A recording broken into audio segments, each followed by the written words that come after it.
और यहाँ के देश के प्रधानमंत्री हमारे दो बार हमारे लोकसभा में आए हैं। हमारा एयरपोर्ट का मैदान हो, मोतीपुर का चीनी मिल का मैदान हो, लेकिन जो उनका बयान रहा है उस बयान पर वो खरा नहीं उतरे हैं।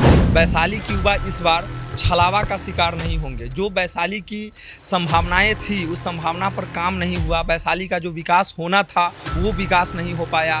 वैशाली में बंद पड़ी चीनी मिलों को चालू नहीं किया गया। देश के प्रधानमंत्री बार बार आके भाषण दिए कि यहाँ से हवाई जहाज उड़ेगा। क्या पूरे वैशाली लोकसभा में एक युवा नहीं दिखा चिराग जी को या अन्य पार्टी को टिकट देने के लिए जो वैशाली का नेतृत्व कर सके? रोड कैसनो रहे लेकिन ऊपर से जो गेटवा रहे तो बहुत भौकाल में बड़का बड़का अक्षर में नाम लिखल और बड़का बड़का अक्षर में संगमरमर पे नाम पिटावल, उससे काम न चली। ये बिहार है, इनकी दवा जवाब मिलेगा और मोदी जी से बैर नहीं और अवसरवादी को खैर नहीं। वैशाली लोकसभा को लेकर क्या मिजाज है इस बार आप लोग का? देखिए, वैशाली की युवा इस बार बहुत ज़्यादा जागरूक है और आपको बता दें वोटिंग के मामले में और चुनावी सक्रियता के मामले में वैशाली की युवा सबसे ज़्यादा बढ़ चढ़ के भाग ले रहे हैं। वैशाली की युवा इस बार छलावा का शिकार नहीं होंगे। जो वैशाली की संभावनाएं थी उस संभावना पर काम नहीं हुआ। वैशाली का जो विकास होना था वो विकास नहीं हो पाया। वैशाली में बंद पड़ी चीनी मिलों को चालू नहीं किया गया। देश के प्रधानमंत्री बार बार आके भाषण दिए कि यहाँ से हवाई जहाज उड़ेगा। इथेनॉल का फैक्ट्री खुला है, ये अच्छा पहल है, लेकिन उस फैक्ट्री वो चीनी मिल का ज़मीन था। वो हमारे आसपास के किसानों की कितनी ज़्यादा उससे संभावना थी। वहाँ पे जो ऊख उपजाया जाता था तो यहाँ का मिठा, यहाँ का गुड़ पूरे विश्व स्तरीय पहुँचता था और उससे किसानों को रोजगार मिलता था। तो उससे फायदा सांसद जी के परिवार को और सांसद जी का परिवार नहीं, वो इथेनॉल का प्लांट को आप देखिए ना, हमारे स्थानीय युवाओं को कितने उसमें रोजगार दिया। बाहर की कंपनी को लाया गया है।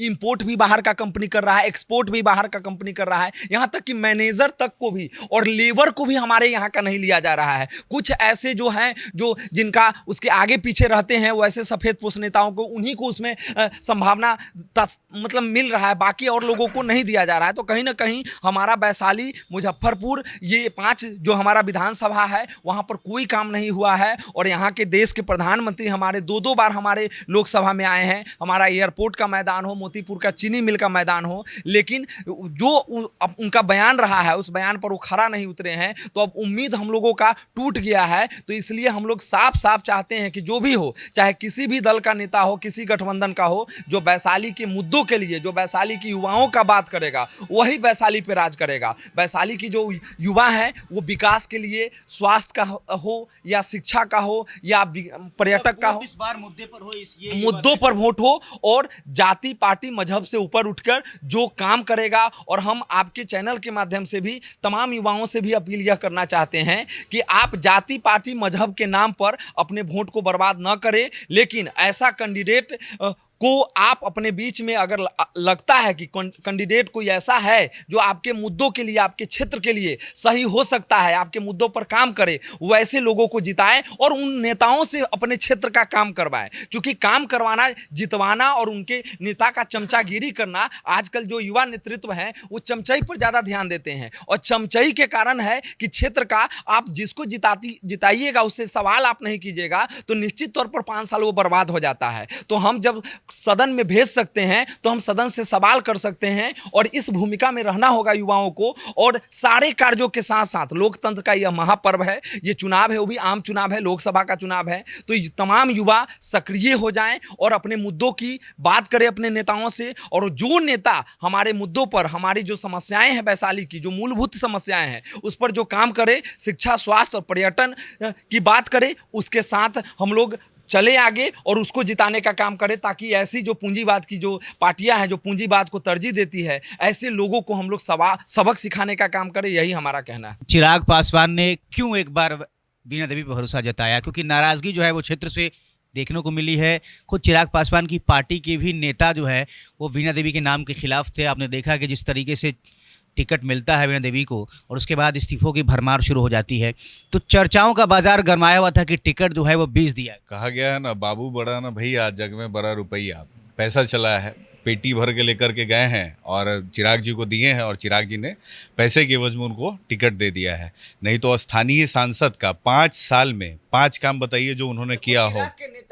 हाँ, स्थानीय, मैं वही बता रहा हूँ कि 5 साल में उनका 5 काम बताइए। बीना देवी जी का ऐसा कौन सा बड़ा संघर्ष था बीना देवी के पति का ऐसा कौन सा बड़ा संघर्ष था, ऐसा कौन सा बड़ा योगदान था एमएलसी रहते हुए, सांसद रहते हुए, विधायक रहते हुए, वो खुद बता दे। आप लोग खुद मीडिया के लोग हैं, उनसे सवाल पूछिए। और हम लोग जो यहाँ पे बैठे हैं, ये जो वैशाली के लिए चर्चा चल रही है, ये भी इसी मुद्दे के लिए है। हर बार किसी न किसी कैंडिडेट को वॉक ओवर दे दिया जाता था, या जात में या पात में बांट दिया जाता था, और जनता अपनी समस्याओं को भूल जाते हैं। किसी के जात का कैंडिडेट आ गया तो वो अपने जाति विशेष के लोगों के लिए प्रचार करने लग जाएगा। किसी के पार्टी का टिकट, पार्टी से कोई कैंडिडेट आ गया तो पार्टी भक्ति में चला जाएगा। तो क्या युवा हमेशा झंडा ढोएगा?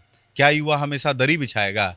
जब कैंपेन पॉलिसी, जब कैंपेन स्ट्रेटेजी युवा तय करेगा, जब रैली में भीड़ युवा जुटाएगा, मंच से जब बड़ी बड़ी भाषण होगी कि युवाओं को आगे आना चाहिए, युवाओं को नेतृत्व करना चाहिए, तो वैशाली में 60% युवा हैं 40 साल से कम के, और 30% युवा है 30 साल से कम में।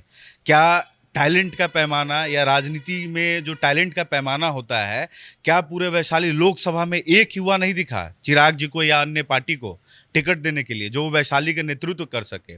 आखिर सवाल ये है कि वैशाली की धरती है, क्रांतिकारी धरती है, वर्ल्ड फर्स्ट डेमोक्रेसी, लोकतंत्र की जननी। यहाँ से बदलाव के लिए हमेशा ये धरती जानी जाती है, और सरप्राइजिंग रिजल्ट आया है। और युवाओं से हमारा अपील है कि एक कहा गया है ना कि अगर घर सजाने की तमन्ना रखते हो तो एक मजबूत घर की नींव रखो। आखिर सोशल मीडिया से ऊपर उठ करके जो संघर्ष कर रहा है उसके साथ में जाइए, उसकी आवाज़ को बुलंद कीजिए, और अपने भविष्य को देखते हुए, और वैशाली के आम आवाम से हमारा निवेदन है, जनता से निवेदन है कि अपने बच्चे के भविष्य को देख करके शिक्षा, स्वास्थ्य और गांव के मुद्दों को देखते हुए नेताओं से सवाल करें और उसको लेकर के वोट करें।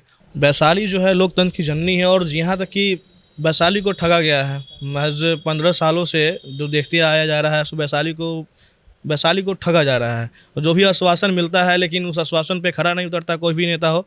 और वैशाली में इतने अच्छे अच्छे पर्यटक स्थल है, जो कि वैशाली स्तूप, वहाँ एक बार चले जाइए, वहाँ का जो स्थिति आपको देखने के लिए मिलेगा वो काफ़ी मतलब भयावह स्थिति है।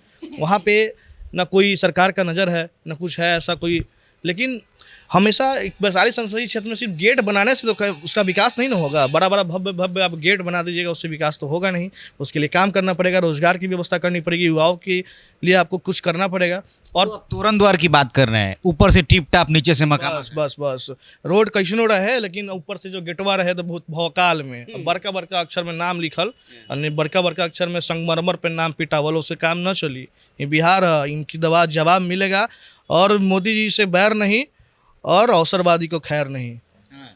एकदम इसी मुहिम के साथ जो हमारा बात करेगा, जो हमारे साथ रहेगा, उसके साथ हम रहेंगे। आप कह रहे हैं अपने वैशाली के सिटिंग सांसद को, बीना देवी, जो कि पार्टी और परिवार में जब टूट होती है तो उसका एक बात बीना देवी की नहीं है। बात बीना देवी तो महज 5 साल से सांसद है। इससे पहले की बात, वैशाली का क्या विकास हुआ है? वैशाली एक महज एक स्तूप है, उसका तो आप कायाकल्प तो कर ही नहीं पाए हैं।